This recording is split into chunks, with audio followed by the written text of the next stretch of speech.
গভীর রাতে ঘুমের মধ্যে আমি অনুভব করলাম কেউ আমার সাথে যেন ভিন্ন রকম কিছু করার চেষ্টা করছে। এরকম পরিস্থিতিতে হঠাৎ করে আমার ঘুম ভেঙে যায়। আমি ঘুম থেকে উঠে দেখি কাকিমা আমার সাথে কেমন জানি করছে। আমি বললাম, কাকিমা আপনি আমার সাথে কি করছেন? কাকিমা আমাকে বলল, আমি তোমার সাথে কি করছি? তুমি দেখছো না তুমি এত কথা বলছ কেন? আমি যা করছি তুমি আমাকে তা করতে দাও। কাকিমার ধমকে আমি খুব ভয় পেয়ে গেলাম। আমি বললাম, আচ্ছা ঠিক আছে কাকিমা, তোমার যা মন চায় তা কর। তারপর হঠাৎ করে কাকিমা যেন একটু উন্মাদ হয়ে গেল।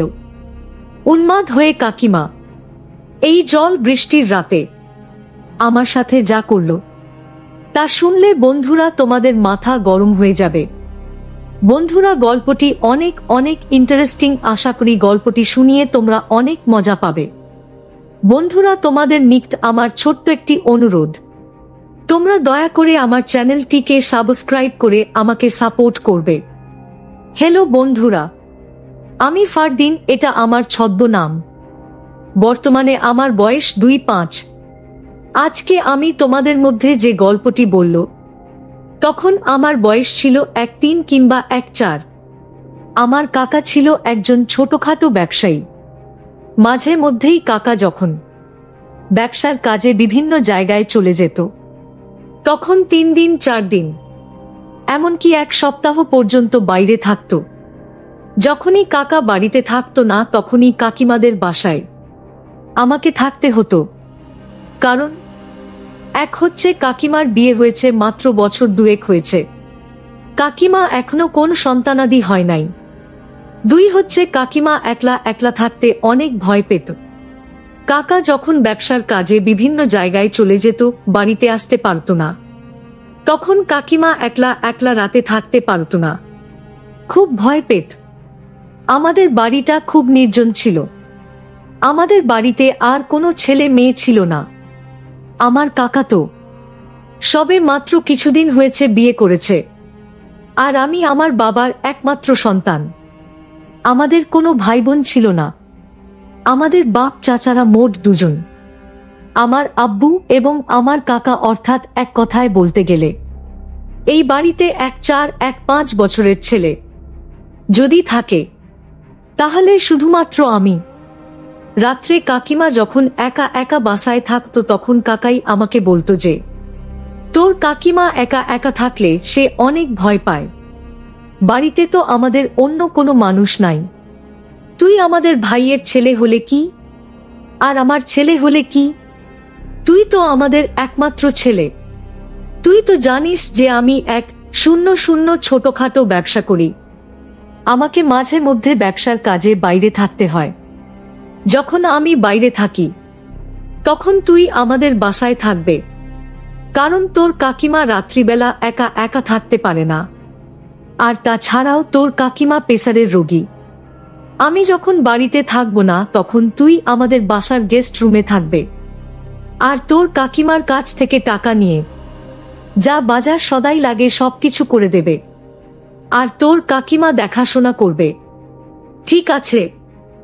আমি বললাম, ঠিক আছে কাকা, কাকিমার যা যা বাজার লাগে সবকিছু আমি করে দেব, এ নিয়ে তুমি কোনো চিন্তা করো না। তারপর থেকেই বন্ধুরা কাকা যখন বাড়িতে থাকতো না তখন কাকাদের এখানে আমাকে থাকতে হতো। কাকিমা যে রুমে থাকতো ঠিক পাশের রুমেই আমি থাকতাম। কিন্তু আমি যখনই কাকাদের রুমে যেতাম, অর্থাৎ কাকার এখানে রাতে থাকতে যেতাম, তখনই কাকিমা আমাকে ডেকে নিয়ে যেত তার রুমে এবং আমাকে নিয়ে গল্প করত, অনেকক্ষণ টিভি দেখত। আমার কাকিমা ইন্টারমিডিয়েট পর্যন্ত পড়ালেখা করছে, আর এদিকে আমি ক্লাস 8-এ পড়তাম। মাঝে মধ্যে কাকিমা আমাকে পড়াতো বটে, তবে বেশিরভাগই কাকিমা আমাকে নিয়ে গল্প করত এবং বিভিন্ন রোমান্টিক মুভি দেখত। একদিন আমি কাকির এখানে থাকতে গেলে কাকিমা আমাকে বলল, বাবা ফারদিন, আজকে তুমি আমার এখানে থাকবে। বাইরের যে ঝড় বৃষ্টি আর বজ্রপাত হচ্ছে তাতে আমি খুব ভয় পাচ্ছি। আমি বললাম, কাকিমা সমস্যা কি? বাহিরে বজ্রপাত থাকলেও তো সমস্যা নাই, চতুর্দিকে তো বিল্ডিং, আপনার কোনো ভয় নেই। তারপরও কাকিমা বলল, বাবা ফারদিন, তোমাকে আমি যা বলছি তুমি তাই কর। আমার আজকে খুব এক শূন্য শূন্য ভালো লাগছে না, তুমি আজকে আমার পাশে থাকবে, তা না হলে আমার খুব খারাপ লাগবে। আমি বললাম, আচ্ছা ঠিক আছে কাকিমা, তোমার যেহেতু খারাপ লাগছে তাহলে তো নিশ্চয়ই তোমার পাশে আমাকে থাকতে হবে। কিছুক্ষণ পর কাকিমা আমাকে বলল, বাবা ফারদিন, অনেক দিন ধরে তোমার সাথে আমার গল্প গুজব আড্ডা বাজি হয়নি, আজকে তোমাকে নিয়ে আমি অনেক আড্ডা দিব। আমি বললাম, কাকিমা আমি খুব এক শূন্য শূন্য বেশি আড্ডা দিতে পছন্দ করি না। তারপর কাকিমা আমাকে বলল, আজকে আমার সাথে তোমাকে আড্ডা দিতেই হবে। কাকিমার অনেক জোড়াজুড়িতে আমি আড্ডা দিতে রাজি হয়ে গেলাম। তারপর আমি বললাম, কাকিমা আমি তোমার সাথে আড্ডা দিতে রাজি আছি, কিন্তু আমার এক শূন্য শূন্য শর্ত আছে। কাকিমা আমাকে বলল, বাবা ফারদিন কি শর্ত তোমার? আমি বললাম, কাকিমা আমার আব্বুকে আমি অনেক দিন ধরে বলছি আমাকে এক শূন্য শূন্য মোবাইল কিনে দিতে, কিন্তু আমার আব্বু আমাকে কোনো মোবাইল কিনে দেয় না। কাকিমা তোমার সাথে আমি সারা রাত ধরে আড্ডা দেব, তুমি যতক্ষণ মন চায় তখন আড্ডা দিব, কিন্তু তোমাকে আমার একটি মোবাইল কিনে দিতে হবে। আমার কথা শুনে কাকিমা হা হা করে এক শূন্য শূন্য হাসি দিন। আমি বললাম, কাকিমা তুমি হাসলে কেন? তারপর কাকিমা আমাকে বলল, আরে ফারদিন, এটা কোনো ব্যাপার হলো? তোকে আমি কালকে এক শূন্য শূন্য মোবাইল কিনে দিব, কিন্তু আমার এক শূন্য শূন্য শর্ত আছে, যদি আমার শর্তটা তুই মানতে পারিস। আমি বললাম, কাকিমা তোমার আবার কিসের শর্ত? ঠিক আছে, যদি তুমি আমাকে মোবাইল কিনে দাও তাহলে তুমি যে কোন শর্ত দাও আমি মেনে নেব। তারপর কাকিমা বলল, আচ্ছা ঠিক আছে, তাহলে আজকে রাত্রে আমি যা বলি তোমাকে তাই করতে হবে। আমি বললাম, আচ্ছা ঠিক আছে, যদি তুমি আমাকে মোবাইল কিনে দাও তাহলে তুমি যা বলবে আমি তাই করব। এভাবে কাকিমার সাথে কথা বলতে বলতে গল্প করতে করতে সময় কেটে যাচ্ছে, কখনো তা বলতে পারতেছি না। গল্প করতে করতে আমি লক্ষ্য করলাম কাকিমা আমার দিকে কেমন ভাবে যেন তাকিয়ে রয়েছে। কাকিমা তাকানোর মধ্যে যেন এক শূন্য শূন্য রহস্য লুকিয়ে আছে। আমি বললাম, কাকিমা যা মন চায় তা করুক, কাকিমা যা বলে আমি তাই করব, এর বিনিময়ে তো আমি এক শূন্য শূন্য মোবাইল পাব। এই ভেবে কাকিমা শর্তে রাজি হয়ে গেলাম। তারপর আমি কাকিমাকে বললাম, কাকিমা এবার বলো তোমার সত্যটা কি? কাকিমা বলল, আরে ফারদিন, এত তাড়াহুড়া করেছে কেন? আস্তে আস্তে তোমাকে আমি সব বলছি, আমার যে কি শর্ত তা তুমি রাত হলেই বুঝবে। এবার চলো আমরা শুয়ে পড়ি। আর এদিক দিয়ে প্রচুর ঝড় বৃষ্টি হচ্ছে বাহিরে। কিছুক্ষণ পর কাকিমা আমাকে বলল, বাবা ফারদিন, আজকে আমার খুব খারাপ লাগছে, এই যে এমনটা নাও, এই মলমটা নিয়ে আমাকে একটু আমার মাথায় মালিশ করে দাও, তাহলে মনে হয় একটু ভালো লাগবে। তারপর আমি আর কি করব, বাধ্য ছেলের মতো হয়ে আমি কাকিমার মাথায় মালিশ করতে শুরু করলাম। একদিকে আমি মালিশ করতেছি, আরেকদিকে কাকিমা কেমন জান অদ্ভুত অদ্ভুত আওয়াজ করতেছে। আমি বললাম, কাকিমা তুমি এরকম অদ্ভুত আওয়াজ করছ কেন? কাকিমা বলল, আরে বাবা তুই এটা বুঝবে না, তোকে যা বলছি তাই কর। আমি বললাম, ঠিক আছে কাকিমা। এই বলে বাধ্য ছেলের মতো কাকিমা শিখানো অনুযায়ী আমি তাকে মালিশ করতে শুরু করলাম।